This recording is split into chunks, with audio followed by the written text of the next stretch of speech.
আজকের বিজয় দিবসের র্যালি পূর্ব সমাবেশের সংগ্রামী সভাপতি, উপস্থিত প্রধান অতিথি, বাংলাদেশের মানুষের আশা আকাঙ্ক্ষার প্রতীক, মানবিক নেতা, বিশ্ব ইসলামী আন্দোলনের অন্যতম সিপাহসালার ডাক্তার শফিকুর রহমান, উপস্থিত কেন্দ্রীয় এবং মহানগরীর নেতৃবৃন্দ, সুধী মণ্ডলী, সাংবাদিক বন্ধুগণ, সবাইকে আন্তরিক সালাম এবং শুভেচ্ছা। আসসালামু আলাইকুম ওয়া রাহমাতুল্লাহি ওয়া বারাকাতুহু। সংগ্রামী ভাই এবং বন্ধুগণ, আজকে 16ই ডিসেম্বর মহান বিজয় দিবস। এই দিবস বাংলাদেশের মানুষের প্রাণের দিবস।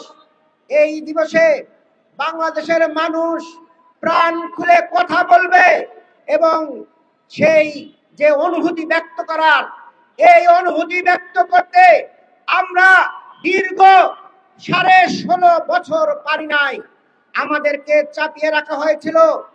বিশেষ করে 2006 সালের 28শে অক্টোবর যে ফ্যাসিবাদের উত্থান হয়েছিল, এই পল্টনের এই প্রীতম হোটেলের সামনে আমাদের প্রিয় ভাই জসিমউদ্দিনকে লকি পয়েন্টার যে তাণ্ডবের মাধ্যমে শহীদ করা হয়েছিল এবং সেই শাহাদাতের লাশের উপরে তারা নৃত্য প্রদর্শন করেছিল। সেই ফ্যাসিবাদ বাংলাদেশের মানুষকে গলা টিপে ধরেছিল, মানুষের কথা বলার অধিকার ছিন্ন করেছিল, মানুষের ভোটের অধিকার ছিন্ন করেছিল। আজকে 24-এর আন্দোলনের মাধ্যমে ছাত্র জনতা আবারও রক্ত ঢেলে দিয়ে সেই ফ্যাসিবাদ মুক্ত করে আজকে আমরা মুক্ত বিহঙ্গ। সংগ্রামী ভাই এবং বন্ধুগণ, আজকে বাংলার মানুষ, বাংলাদেশের মানুষ তাদের প্রকৃত বিজয় আজকে দিবস পালন করছে।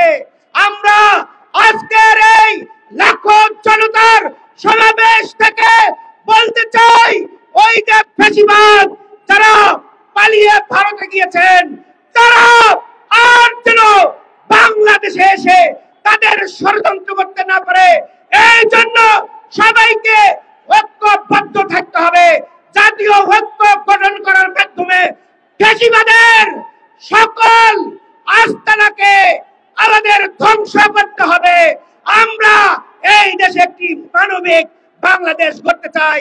সবাইকে ধন্যবাদ। আসসালামু আলাইকুম ওয়া রাহমাতুল্লাহ।